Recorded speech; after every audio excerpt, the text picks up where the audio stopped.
Hey, Eric, can you pull up the stream and step out for a minute and make sure this works?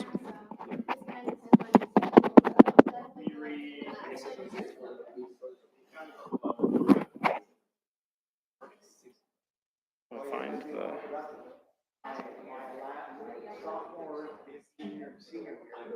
My part-time job is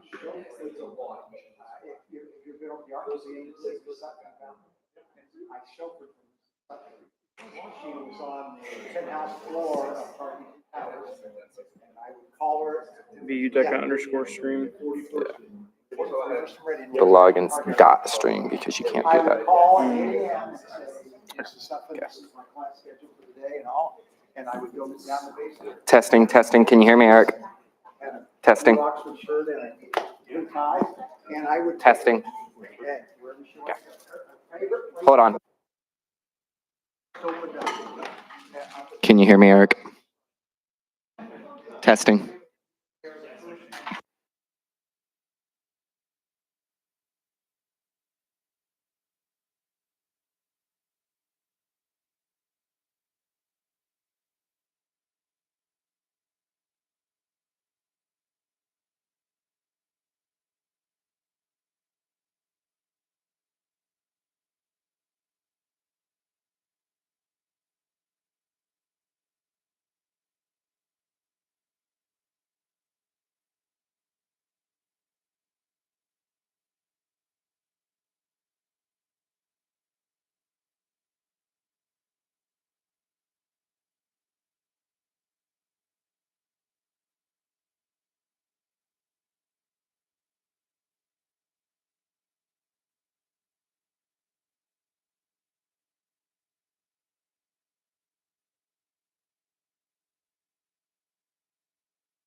There you go, now you got it. Check.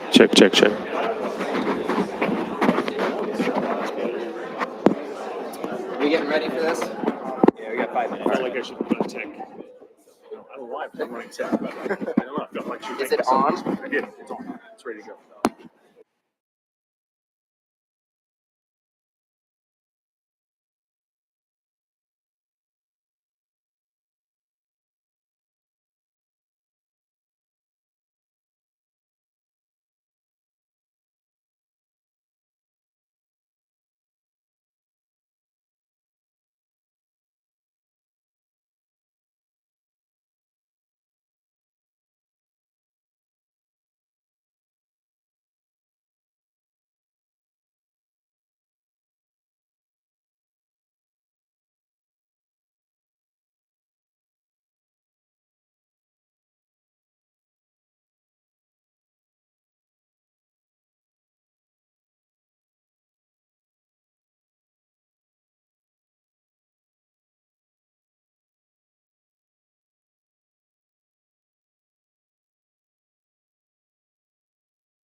All right, you're live.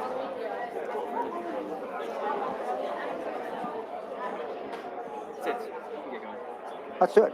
Yeah, let's do it. Maybe more time. Hello, everyone. Thank you for being here. Just as a reminder, this is all because of Butler University DECA and the lovely team that's up here that's helped us put this on tonight. With that, I'm going to pass it over to Nick Smerelli to introduce our speaker. Okay. It's nice to see an awesome turnout.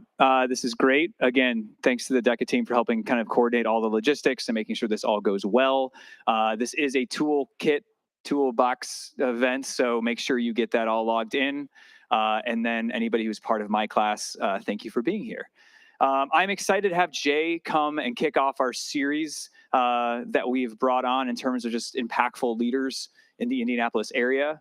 One of my favorite things that I get to do here is bringing connections from the outside and having them come and talk. And so Jay is actually an interesting one. Unlike the rest of the speaker series, who are all close friends of mine, Jay is somebody I've kind of like seen and has served like this like informal role model, but that I've always actually wanted to meet. So this has been an opportunity and a gift to me as well to have the opportunity to bring him here. So you get to hear about these entrepreneurs in Indiana when you're on your entrepreneurial journey, and he is somebody who I always wanted the chance to meet. So glad you're going to get a chance to be introduced to him. So highlights of his journey is, again, Jay has just this intersection between technology and the nonprofit space is really kind of what exemplifies his 40-year business career. In 1999, he started a company called eTapestry that grew to one of the bigger software platforms here in Indiana that you sold in 2007. And then in 2012, started a company called Bloomerang, also serving the non-for-profit space, at which point you're currently Chief Relationship Officer. You serve on the board, also serves on the board at Butler University, serves on a number of nonprofit and for-profit boards. But from what I have seen and what I have heard, and other people who have had the opportunity to interact with Jay, true servant leader who has figured out a way to be both entrepreneurial, but also think of the community that he serves. And I'm excited to have him here. So with that, I'll hand it over to Jay, and I hope you enjoy his talk this evening. Good. Great to be here. Good. Can everybody hear me okay? Okay, well, the picture you see there are my 3 children, their spouses, and my 9 grandchildren. I'm actually a resident of Florida now, thanks to Florida taxes and everything to do that. So we spend about 6.5 months there and about 5.5 months here in Indianapolis for that.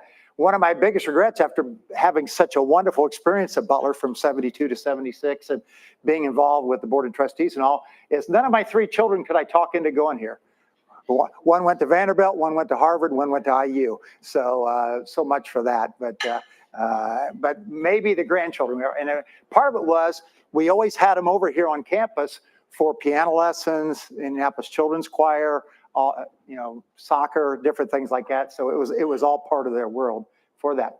Well, what I'm going to do tonight is string together several different stories to tell you a little bit about my journey for the last 44, 45 years for that. And if you've got a question or two, jot it down. I'll try to save some time at the end for some questions. But just like any speech I give to the not-for-profit world or to talk that I do, if you leave here with 3 or 4 good ideas you can go implement over the next several months, then my time here has been a success. So we'll keep our fingers crossed for that. So I'm not going to run through the topics till I get to them, but we're going to jump in here for it. I graduated in 76. Back then, there wasn't much of a placement department here at Butler. No problems for that, but you really had to do it on your own. And I sort of knew from being in the business department all the way through and that I wanted to do something in this emerging thing of the computer industry for that. So back then, the IBM PC hadn't been introduced. All there were big mainframe computers and mini computers that were part of the process for it. So I wasn't able to land in that, so I got the closest thing to it. I started in the business form industry, so the forms that fed through the computers for that. And I did that for my first couple years, and I found out that I had a really good niche in doing sales because there was a big building built downtown, and they'd given me the worst territory possible. I had Southwest Indianapolis going down that way, and so trying to sell business forms to that area, except they had forgot that there was one block here and there was a big building built there called the Hyatt Regency. So, and I found out who the general manager of the Hyatt Regency was going to be, and he was coming in from Chicago. I drove to Chicago on my own and talked him into buying all the business forms for the first 5 years from me. Biggest single order a territorial sales rep had ever had. And all of a sudden they said, well, Jay, if we pay you your normal commission rate on that, you're going to make more than our regional managers are making for that. I said, well, isn't that what a commission plan is for? And I had to take him to court, got a portion of it, never did get all of it, but I went into the computer industry from there and started working for one of the mini computer companies, and it was a pretty good career going for that. But then, and that was Wang and Data General and Digital and all the ones that you see there. I was working for a distributor that handled all those, and we made a sale to a big hospital in Lafayette, Indiana, St. Elizabeth Hospital, and the person that headed up their IT systems there invited me to a Purdue, Michigan football game. Well, back in those days, Purdue and Michigan played toward the end of the year, right before the Purdue IU game for it, and I showed up there. It was probably about 10 degrees, so we spent most of the time in a big RV having spiked cider for that afternoon. And I met somebody there, and he said, you know what, Jay, we bought all the computers for the hospital, but we just purchased this little program that's going to run on something new called the IBM PC, and it's going to run our fundraising and development department for that. And that department, that software that we bought is a little company located on Allisonville Road here on the northeast side of Indianapolis, a little company called Master Software. And this guy that's running it's an engineer, and he really has no idea of how to take this product out to the market. So they made the introduction for me. I met Gene, and Gene was a wonderful man for that, but he thought, oh my, this guy's been working for the mini computer organizations. There's no way I can afford him. So this was before the days of email. So I went back and I typed out on a typewriter a 3-page letter of why he should hire me. And I followed up with another 3-page letter 3 months later. Then I followed up with another 2-page letter 3 months later. And finally, after about 9 months, I got the job to be the national sales manager for this little company. I was the 6th employee there for them. And when I got there, they were selling 3 or 4 copies of the software. And this is where it was on diskettes. You had to ship the diskettes out to make that happen. And so I helped put together a team, and within 6 months, we were selling 40 or 50 copies a month. So Gene was a pretty happy guy at that point in time, and we were off and running.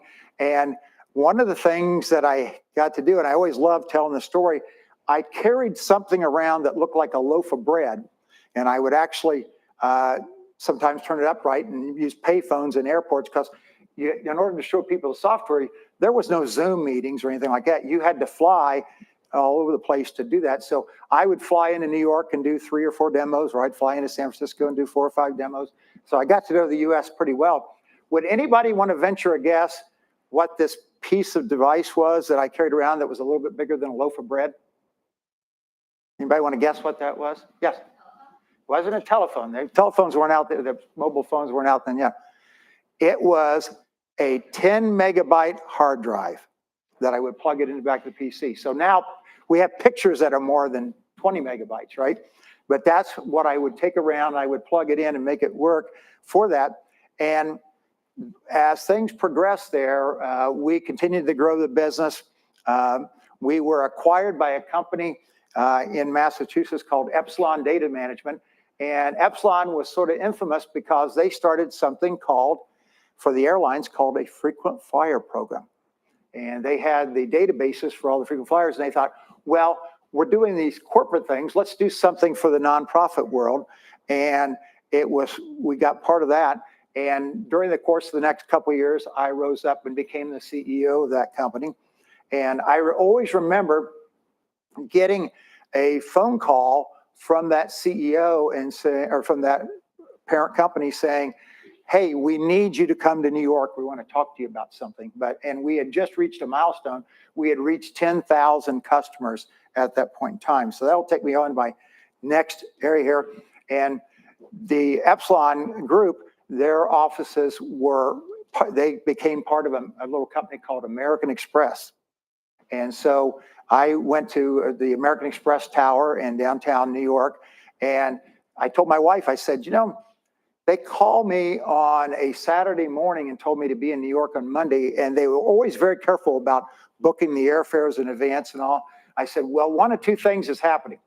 I said, either they're replacing me as CEO or they've sold the company for them.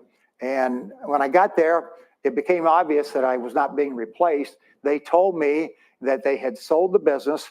And back in those days, you often hear about multiples for companies and stuff. It was less than 1 times revenue that they sold the business for. Come to find out, the guy that I reported to there, the amount he sold the business for was just enough for him to reach his annual bonus for the year, because they sold us for a certain dollar amount that would make that. And they said the company that was going to buy us was based in Charleston, South Carolina. And I said, well, I've never been to Charleston. I said, well, we want you to be in Charleston the following Monday.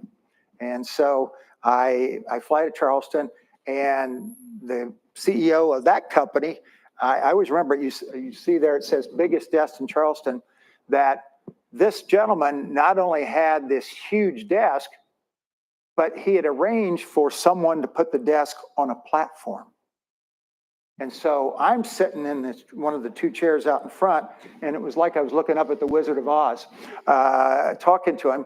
And I had thought about it, and I thought, I should put a plan together, because I already had, in 1997, I had 2 of my better engineers trying to figure out how to run our software over the internet.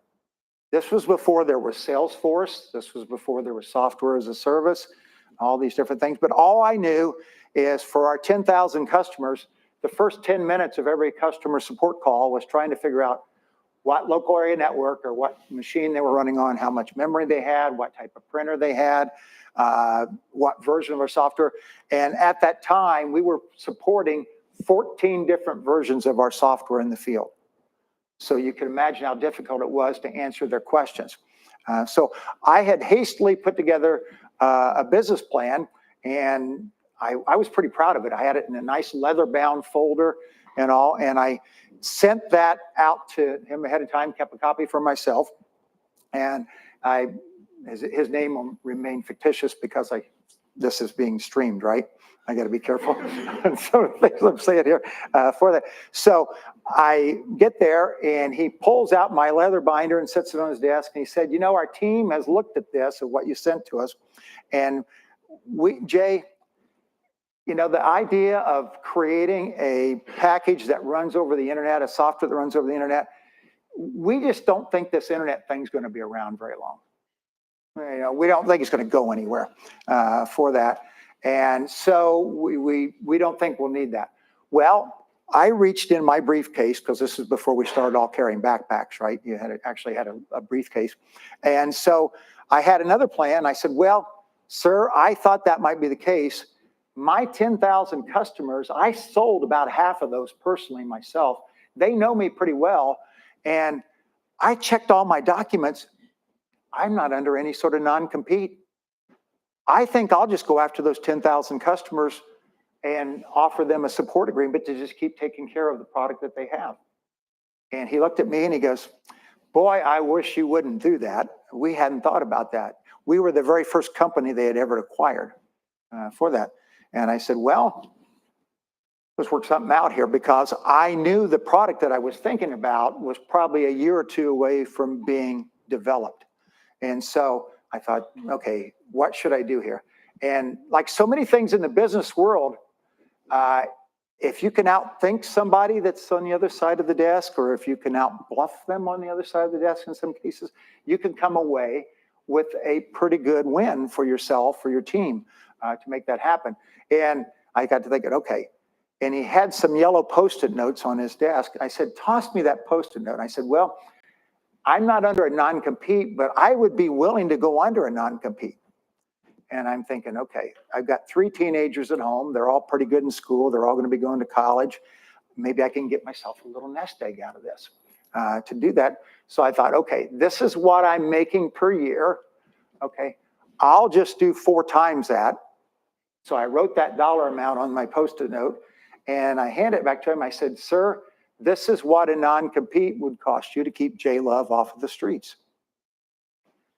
And he looked at me, and he looked around, and then he said, sir, you are, well, be careful, you are effing crazy. He goes, we're not going to do that. I said, sir, keep wanting to use his name here. I said, sir, I'm sorry, I made a mistake there. Because when he said that, it just sort of irritated me a little bit. I said, toss me that note back. And I took the note and I crossed out the figure there. That was 4 times my salary. And I doubled it. I said, sir, I presume you wanted a 2-year non-compete. I made a mistake. That was just for a 1-year non-compete. And he goes, this is never going to fly. I said, well, you've got an executive team. Why don't you talk to them? And I thought, okay, this is Monday. I wrote down Friday's date at 5 p.m. I said, this offer is good till then, and I signed it and flipped it back to him. He goes, well, I'll take it to my team. Well, I'm out mowing my yard on the northeast side of Indianapolis, and all of a sudden a FedEx truck pulls up about 10:30 on Thursday morning, and there is a FedEx packet with a 2-year non-compete agreement for that exact dollar amount. Put all 3 of my children through college for that, and it worked out very, very well.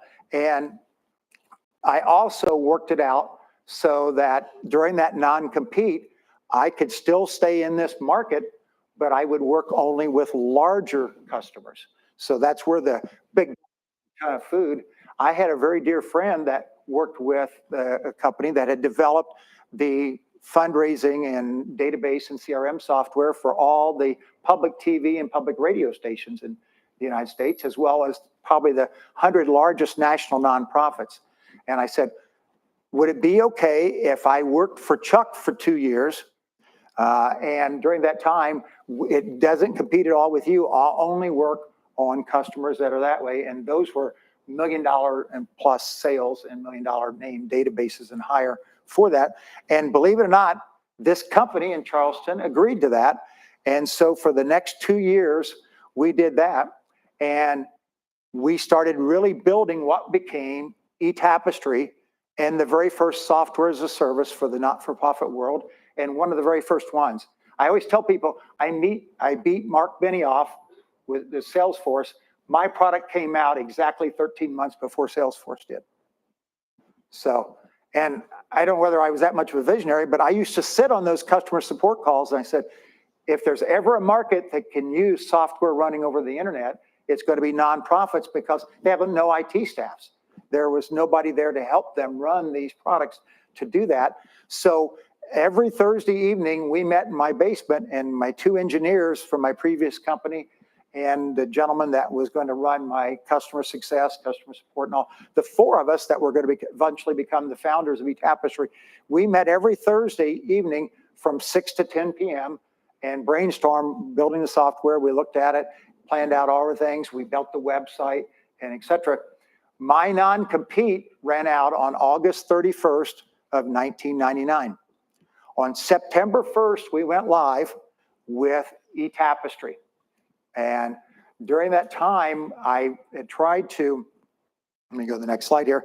I tried to figure out how we're going to fund this because running it over the internet was going to be brand new for a lot of people, you know, and how to make that happen. So what we did, I went to the Chamber of Commerce here in Indianapolis. I went to a couple other government agencies. And the one thing they gave me, they said, well, maybe the Small Business Administration could help you. So I went to the SBA and they gave me a couple brochures, but no one had any ideas of how to start a business. There were no incubators. There were no accelerators.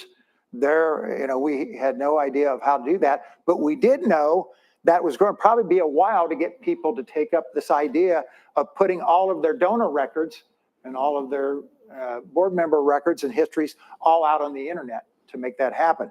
So we decided that we talked some friends into doing it. So we had 6 investors that each gave us $100,000 for that. And that was a pretty good investment for them, because years later, one of my proudest moments, for each one of those people that gave me $100,000, I was able to hand them back a check for $900,000. So they had a 9x return, and we're still pretty good friends to this day with all 6 of those people for that. And then for ourselves, we decided, well, we needed that $600,000, and the rest of us put a second mortgage on our homes for that. And I was telling some of the students ahead of time, here's my wife, who was working as an elementary music teacher, and we had 3 teenagers, and she's going, you're going to put a second mortgage on our home, and you're going to put all that money into this business that's going to run customer data over the internet. I said, yes, dear, you've just nailed it. You got exactly the right idea for it. And we did. And that's what propelled us through the whole thing for it. And we had time after time, we would have people that loved our product, and it would go to the board of directors for the nonprofit, and they would say, wow, we just can't do that. But 2 game-changing events occurred. One was a private school. For those of you that are familiar with Indianapolis, think Park Tudor. Very nice private school. This was located in Chapel Hill, North Carolina. The lady that was the head of fundraising loved our product and had sent me their data to convert it from the system they had, and was ready to do that. And our board turned it down. 3 months later, the entire fundraising operation was in this beautiful English Tudor Victorian home. That home burned down, burned up all the computers, burned up all their backups, everything. And she called me in a panic, and she said, would you still have that data that I sent you? And I said, yeah. Do you think you could put it on your system? I think I might be able to convince the board of directors that running it over the internet and having it backed up every hour might be the way to go. And I said, sure, we can do that. And they approved it by a vote of 20-0. And I said, only one caveat. I would like your chairman of your board and yourself to do a video for me that I can put on my website. And that was one of the turning points. The other one was in Colorado Springs, Colorado. That's where a lot of faith-based organizations are. They were running a system, same thing, sent me the data, did it. The board of directors turned us down.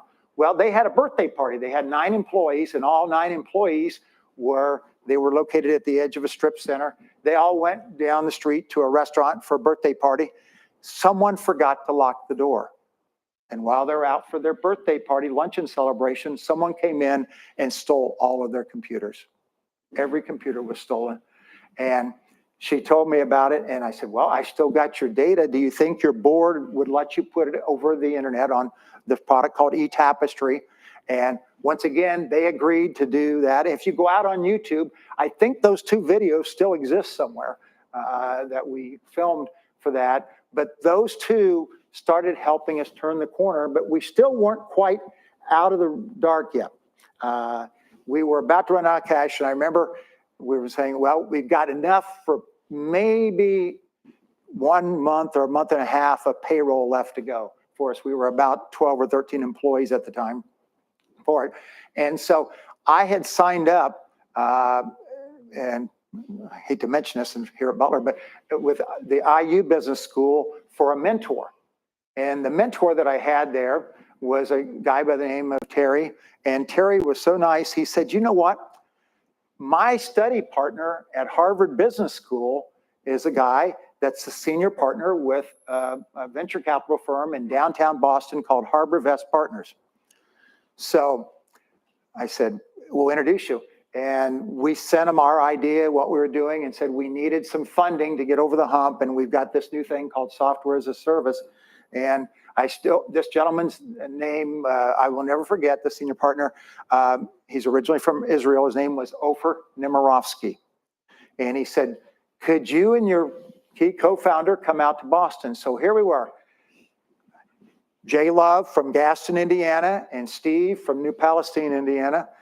We fly out to Boston, and they just happened to be in the tallest building in Boston, overlooking the Boston Harbor, and we're in a conference room looking out over there.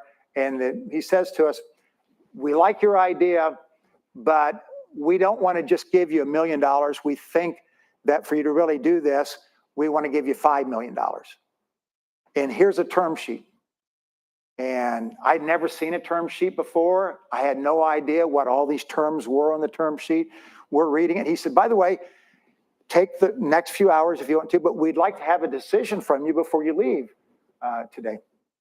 So what's the show, the game show where you get to call a friend for $1 million pyramid or something like that? So I call an attorney back here and I said, tell me about these terms. And we started reading them to him, and we couldn't take a picture on our phone and send it. You couldn't do that back then for it. So we figured out that we wanted to get rid of 2 or 3 of the terms, and we wanted to change a couple of them. So I said, Mr. Nemirovsky, would you mind if we change this, this, and this, and that, and all? And he agreed to every one of them right there in the conference room. And so he said, well, let me know your bank, and next week we'll wire you $5 million. For that. We also, during that time, some people in Indianapolis had heard about it, and a gentleman by the name of Scott Jones. Has anybody heard of or know Scott Jones here in town? Okay. Scott invented voicemail, and he said his firm would like to add another $1 million. So all of a sudden, we went from a month or two from shutting down to having $6 million in our bank account. Now, we had no idea what to do with $6 million for that. In fact, when the company was eventually sold a little bit later on, $4 million of that $6 million was still sitting in the bank account. We had tried doing different things with it, but we were sort of used to running the business like we were used to running it. So we went along and went about 6-7 years for that. And I remember a board meeting, they flew in on their private jet into the Indianapolis East, the Mount Comfort Airport, because we were located over on the east side. And they came in the meeting and they came in and said, Jay, I want you to know I've hired an investment banker for you out of Boston. And I go, Ofer, my personal investments aren't that bad. I had no idea what an investment banker was and what that person did. But I said, I don't think I really need an investment banker. He goes, well, you're going to, because our fund ends in about a year or so, and we would like to sell your business so that we could recoup our investment and see what it would be able to do. So we went through the whole process, and lo and behold, guess who the highest bidder was? That same company in Charleston, South Carolina. Small world in the nonprofit space for it, but there was a new CEO in town. It wasn't the same CTO I dealt with before, but they had heard about me there for that. So when we got through talking to him, I said, listen, I'll okay this, but you've got to guarantee, because the first time around, they shut down our whole operation in Indianapolis. So one of my first jobs after the first go around was helping 140 people find jobs, because they just shut it down. They said anybody that didn't move to Charleston, South Carolina was going to be terminated with no severance or anything like that. So I said, first of all, you've got to guarantee in writing that everything stays open here for a minimum of 5 years, and that the product moves on and things of that nature for that. Ironically, we were about at 10,000 customers again. So it was almost the same thing here for them. But this time it went much, much nicer for that to do it. And believe me, they had a non-compete waiting for me on that one. I wasn't able to negotiate a new non-compete at that point in time for it. And honestly, that was pretty good. The investors that we had for that business, like I said, I gave them back a check for $900,000. So myself and the other founders, we did pretty good also. And I thought, okay, I can figure out what I'm going to do next and see. And I knew that I had, the way the non-compete worked, it was 2 years from my date of departure or 5 years from the date of the sale. So I worked with them and ran a new division for them for 3 years, and then gave my notice. And I thought I was going to retire at that point in time, but I said, let's just see. So during that interim, I sort of became the hired gun CEO to go in and work at these other companies. So I was a CEO for a company called Social Solutions that was based in Baltimore. I have the rare distinction of flying into BWI for 48 straight weeks.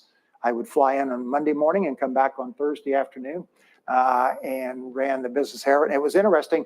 It was Harbor Vest Partners was one of the investors in it.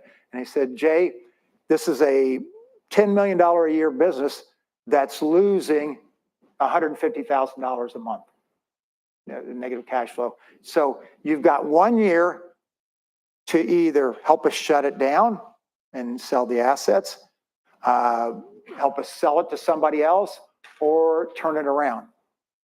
So I dug in a little bit, and that was, it was a software as a service business. It was a case management tool for the nonprofit space, and most of their customers were big statewide nonprofits and statewide governments and et cetera.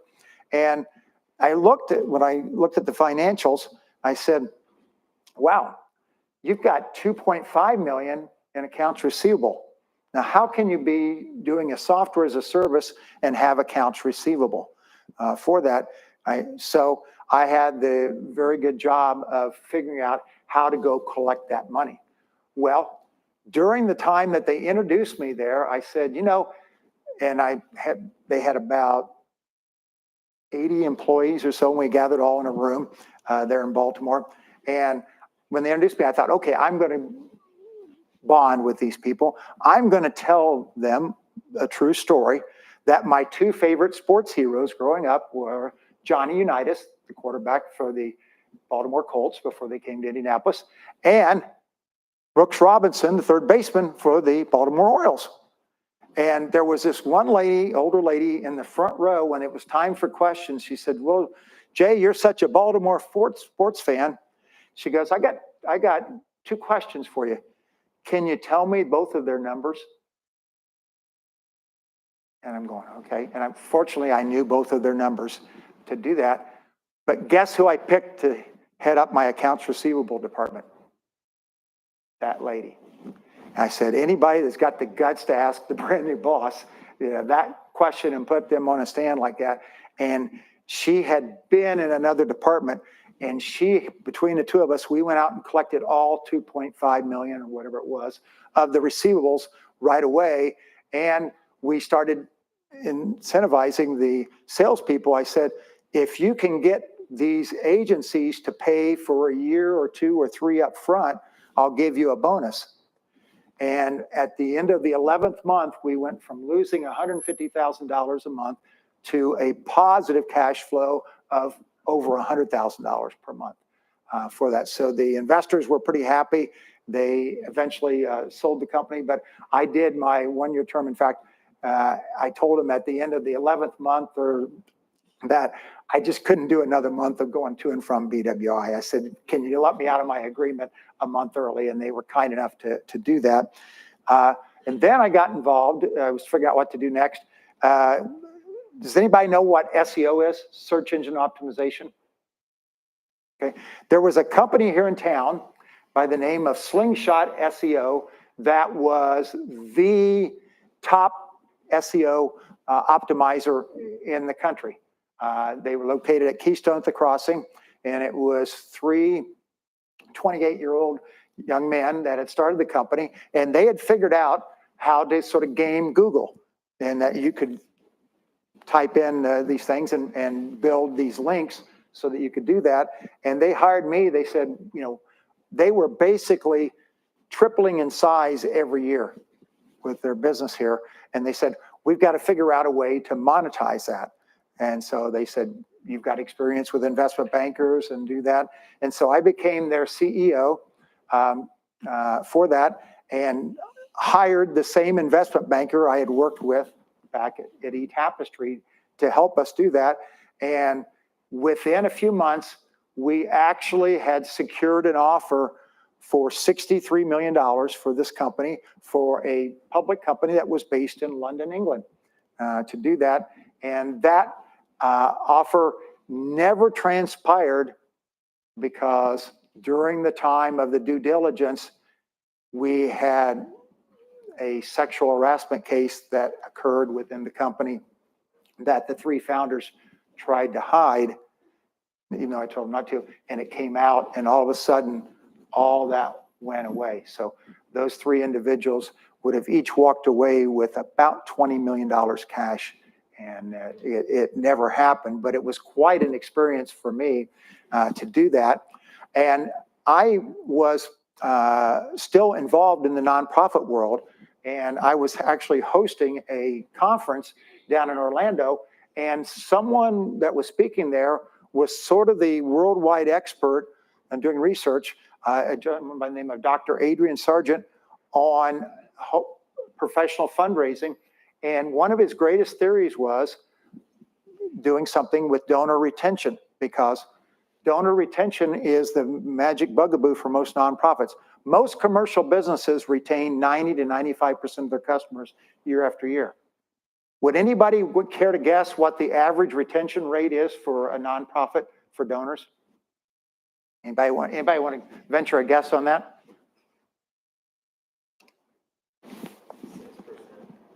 It's a little bit better. It's about 43%. But commercial businesses, 95%, nonprofits, 43%. And Adrian's theory was if you could help the nonprofit improve their retention by 2% a year, they could eventually get up to that. And he had a series of best practices. And after he got done speaking, it was in a room a little bit bigger than this. He had several hundred people there. I waited at the very end of the line for the questions, and I shook hands with him. And I said, Adrian, you're either having lunch with me today or you're having dinner. You pick which one, okay? Because I've got a business idea. I thought, because I was going to retire, and I thought, if I could take his best practices and build them into a CRM and have them come to light, also I would build the right, reporting engine and stuff so that people knew their donor retention every time they logged into the system, and it showed them exactly what to do to improve it. I said, we're going to blaze a trail. And that became the silver bullet of that to see. And what that became was Bloomerang for it. And we decided to start the business. My non-compete had finally lapsed from the eTapestry days. So in 2012, we started Bloomerang. And I knew from before that $600,000, $700,000 wasn't quite going to do it. So this time we raised $1.6 million to start it. And I'm a little different than most other entrepreneurs in that I don't think the success of your business is whether you get a Series A round, a Series B round, a Series C round, it's do that. I think the success of your business is showing a profit on your P&L and showing positive cash flow for that.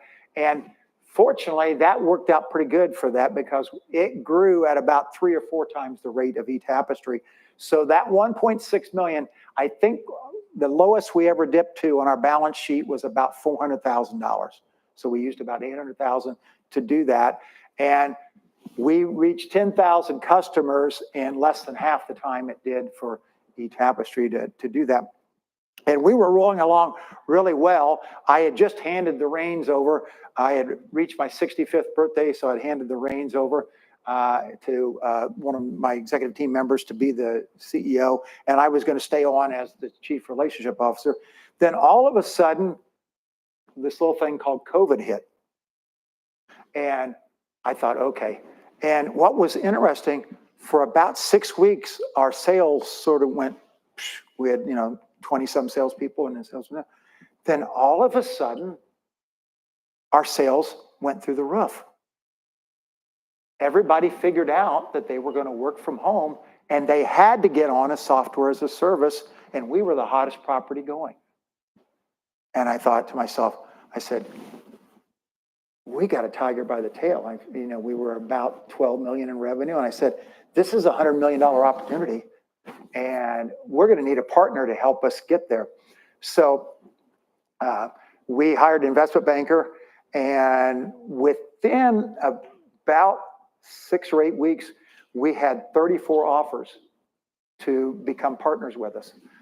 To do that, we chose, ironically, isn't it interesting how the things, a company, a private equity firm called JMI that's based in Baltimore for that. And they became the partner for us, helped us do that. Bloomerang will be doing quite a bit bigger than what I said earlier this year for that, but it's been one of the best things going. And one of the sweetest moments there, those people, for the 1.6 million, those were primarily my previous investors and some other angels. Most of the angels gave me $100,000 to be part of that 1.6 million. Anybody want to venture what check I gave back to them when I met them all for lunch? What that $100,000 turned into for each of them? 2.3 million. It was a 23x on their investment to do that. And so now I've got several more good friends that will help with any investments going forward, but it was really great to do that. So that became a clue to me that it was time for Jay to really get involved with doing a lot more angel investing myself to do that. And I started off doing angel investing in all sorts of markets, but I quickly realized the ones that were in the nonprofit space, particularly the ones that I could be a board member and help introduce them to all the other partners, were the really good ones to do for that. And one of my early ones was an AI, artificial intelligence play, a company called Gravity that was based, ironically, in Boston with two young men. And their artificial intelligence play was for any fundraising person, it would do a rough draft of their direct mail letters or their emails. And it got to know each of the donors by analyzing all the data, and it got to know their writing styles. And so it would do a rough draft of that. And almost every major gift officer from every university in this country wanted that capability for that. So, you take like a Michigan State, there's 300 major gift officers there that are each responsible for about 300 people to do that. And that raises a large amount of money for an institution like the Michigan State Spartans to do that. And so that investment I invested in, and they grew so quickly that they had an exit in about 3 years. And my investment there was a 14x. And so I told my financial planner, my CPA, and my wife, I said, you know what? That's going to fuel a lot more of these. And so now I'm involved with 15 not-for-profit tech companies to do that. And I serve on 13 of the 15 on their board. Thank goodness for Zoom these days for being able to do that. But I'm having a ball because I get to help all these 20-something and 30-something. I tell them that my job is to help them build their businesses and help all of them become millionaires too for that. So it's been really fun doing that. I also started a small private equity firm here in town, and we picked different individuals to do it. So we had a couple CEOs, we had a CTO, we had a CFO, we had a CMO, and it was called Round One Capital. We've deployed all of our funds to do that.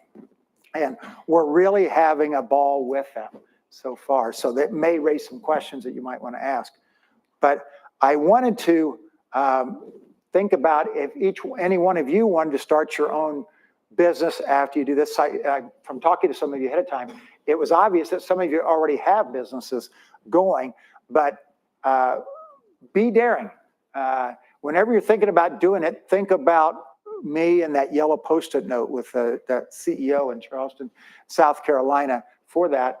But the most important thing, I always realized that for any business that I was going to be part of, I was sort of Mr. Outside. I was the sales and working with the investors and some of the marketing and all, but I needed someone that was really good for the technology. I needed someone really good for the customer support, the implementation, the trainings and all.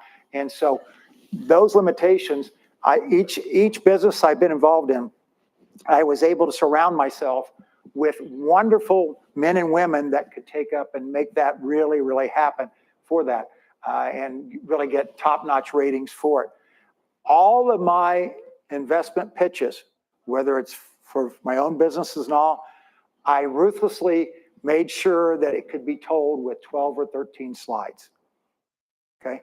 If you can't tell your story in 12 or 13 slides, no investor is going to really be interested in it. And you've got to tell them the size of your market, what problems you're solving, what people are on your team, what the return on their investment could possibly be, et cetera, for that. And that's really made that happen. And if you do get involved and involve angel investors, I tell people keeping investors happy is very, very simple.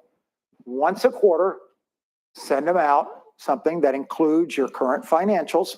They have a right to see those. But more importantly, your top 10 happenings of what's going on. What were your biggest wins in the last quarter? What were your biggest challenges? What are your biggest problems that you face? And if you can do that, your investors will be there with you each step of the way for that.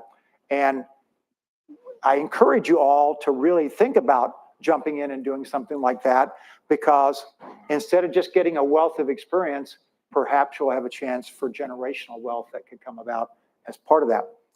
Now I'm going to finish up here talking about two of the companies that I'm currently involved in that are in the artificial intelligence area, because I really feel like artificial intelligence is going to make a biggest difference as the internet made for my businesses going before. And the first one is based in Boston. It's the same gentleman that had done the company that did the 14X. He's now doing an artificial item for that. And you can really see the patents for artificial intelligence are skyrocketing. You can really see the private investment. In fact, on the exits and stuff right now that are happening, if there's an artificial intelligence play, it's almost good for an extra 2 or 3x in the return on the investment. And what this company is doing, they sort of borrowed from the idea of self-driving cars and the artificial intelligence that's in a Tesla and some of the other vehicles there. So you've got different levels, and they designed what they call an autonomous fundraiser that you can use from level 0 up to level 5 to actually become a fundraiser for nonprofit organizations. And what this person does, it's really banking in, because we think artificial intelligence and autonomous agents will become the customer service and the customer success of tomorrow. In fact, many of us may already be interacting with artificial intelligence agents that are doing that. So in this case, a major gift fundraiser for universities and other large nonprofits, they pick someone that's part of their group of potential donors, or maybe someone that's made a small gift for the last several years, but has the potential to do more. They introduce the autonomous fundraiser and ask, would you mind interacting over the next several months with this autonomous fundraiser? And this autonomous fundraiser basically once every 2 to 3 weeks sends a text or an email and gets to know this person and what they like, and then start introducing project ideas and areas that they could make a gift for. And there are 12 major universities and 2 hospitals that are testing this right now for that. And all of them have secured 6-figure gifts from this autonomous fundraiser. So we think Adam and his business are really off and running quickly with it. The other one I was going to share with you is a company that's based in San Francisco called Momentum. And it's a donor engagement platform. And their concept's pretty simple. The typical person the typical nonprofit, 79 or 80% of their gifts come from 1% of the donor records that they have, the donor database. But most professional fundraisers are always at a loss of what is the most productive thing they can do when they come in each day for that. And this is what Momentum solves. They take the typical calendar of a professional fundraiser and say, we're going to help make that come to life. So what they do is an email arrives at 8 a.m. every morning on this professional fundraisers, and it tells them who to contact, today and tomorrow, when to contact them, and what to say. And the groups that are testing this so far are having phenomenal results because they're now using artificial intelligence to make the professional fundraiser that much more efficient with their job. And so these are just two of the ones that are happening right now for that. And ironically, this group just signed a major partnership with a company. And guess where that company is located? Charleston, South Carolina. It's the same company, but they made it happen. So this is sort of what the email looks like that comes in. I won't go into that, but I wanted to leave some time for questions and answers for that. I know I went through a lot of stuff there very quickly, but I wanted to give you a little bit of feel for what life for Jay's been since I left the wonderful confines here at Butler University. But any questions that come to mind you'd like to jump into here? And don't be bashful, I'll repeat them so that they can hear it on the recording too. Yes? What was the most impactful aspect of my education? Honestly, the professors that challenged me to actually solve problems, to make sure that I could figure out a way to do that. And then the other part was when we were able to work in small work groups and committees to get things done, that also made a big difference of figuring out how to work with other individuals, because everything I've done has been the result of my teams for that, and putting together good teams and motivating them for that. And now my business Bloomerang, it's almost 1,000 people strong for that. So you got a lot of people, and nobody comes into the office anymore. So that motivation, that steering, and everybody following to a North Star or a set of objectives, all has to come being done remotely. So I think the lessons I learned there were the most important ones. Although I still remember some of my statistical formulas too. Yes, other questions? Is Dr. Orth still here? Yeah. Okay, he was the professor I had for all those classes. Okay, other questions? Oh, yes. You talked of having level 0 to level 5 in AI use. What do you think is going to be the sweet spot to allow people to still have personal interaction but still use AI effectively?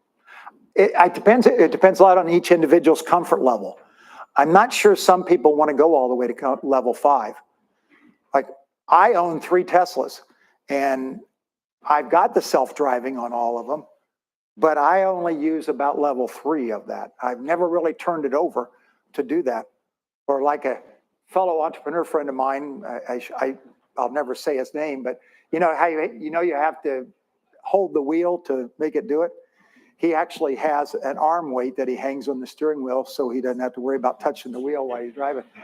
And he goes that way with it. So to do it. So I think it's going to be up to the individuals and the teams of where you're personally comfortable to do that. And I think they're going to keep experimenting and taking it to the next level to make that happen, because it truly is a game changer when the suggestions that it makes are spot on. And, you know, I'm seeing it happening in the nonprofit and the fundraising world. Yes? What's your greatest piece of life advice? Take a chance. Do it. Like I said, it was really scary to say that I was going to build something out on the internet and put a second mortgage on my home and do that. But I said, you know, if I don't do it now, because at the time I did that, I was nearly 40 years old. So it would have been a lot easier to be like some of you and coming out of college and not having as many things to be responsible for as I was at that time. So, but be willing to do that and take a chance. I was mentioning to some of the students when I was talking to them, any job offer I made for my early employees in every company, because in most of my companies, I set them up that the first 100 employees receive stock for it. So my job offers were basically a spreadsheet.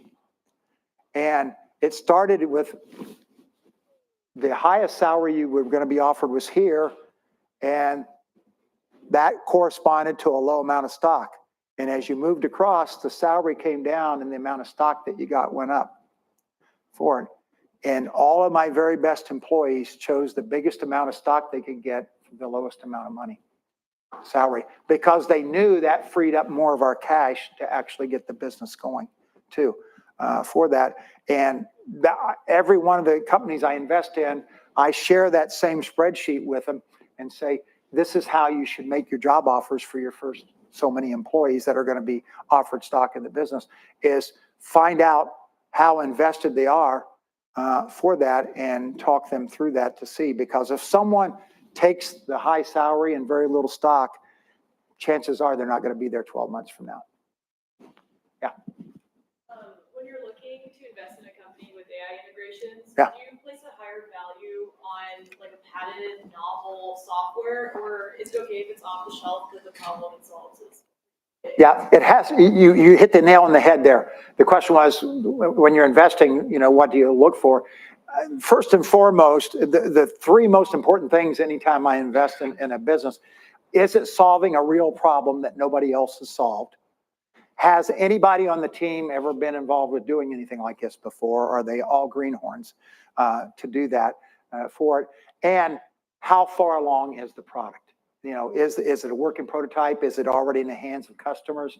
What are the customers saying about it? But those three things, if you stick pretty closely to that, will give you a pretty good idea, particularly if you understand a particular market. Like one of the companies I invest in, I thought it was the greatest thing. It was going to be a coconut-based gelato. This company had been featured on the Today Show. They were the vendor of the year for Whole Foods Market.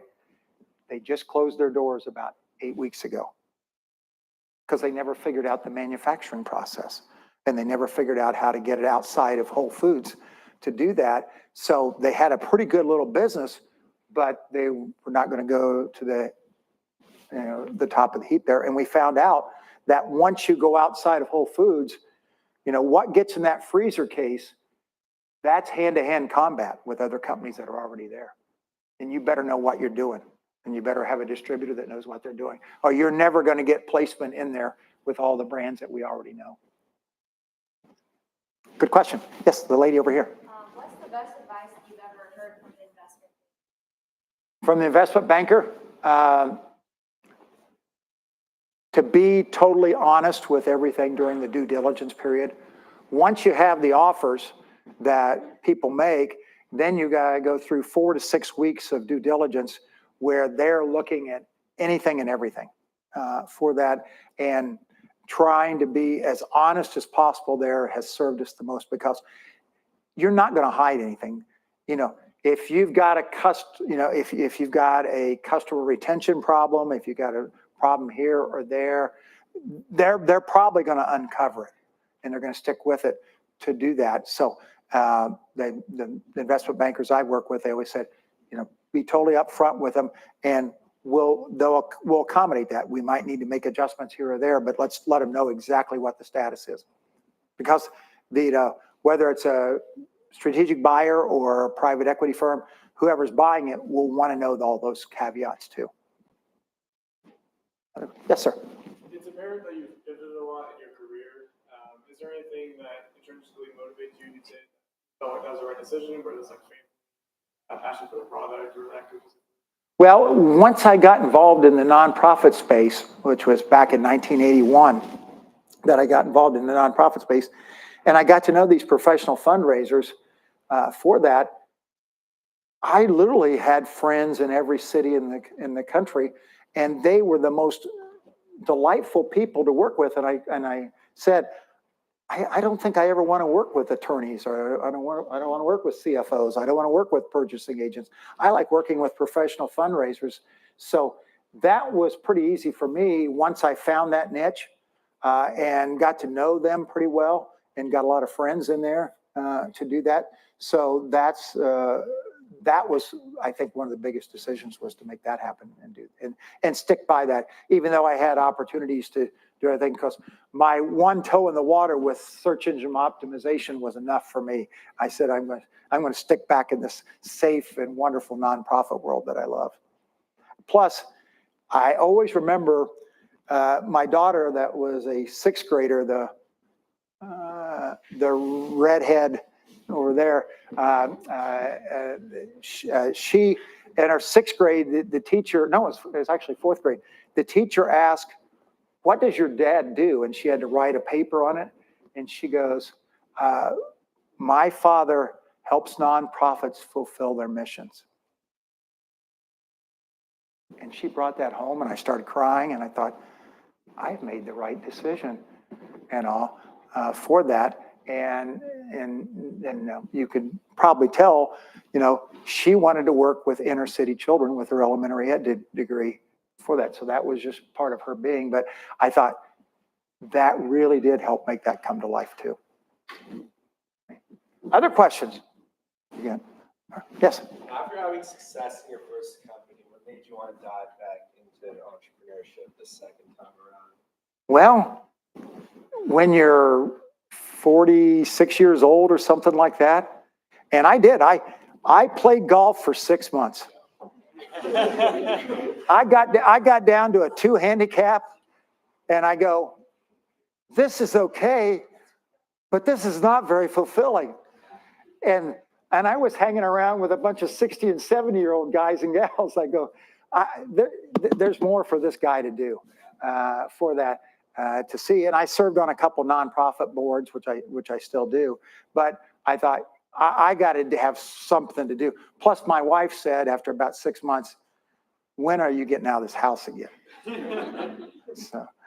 So I knew it was not time to stop and do something at that point. Plus, none of the grandchildren had entered in my life at that point in time. So now I got plenty of things to do during the day.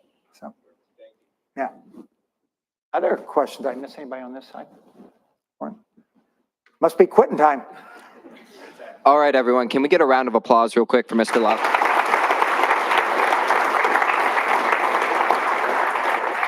So as a small token of our appreciation, we would like to, give you a certificate as an official professional member of Butler University DECA. Oh, excellent. And then we also have a little gift for you here as well. Thank you very much. It was a joy being here. Thank you. Thank you.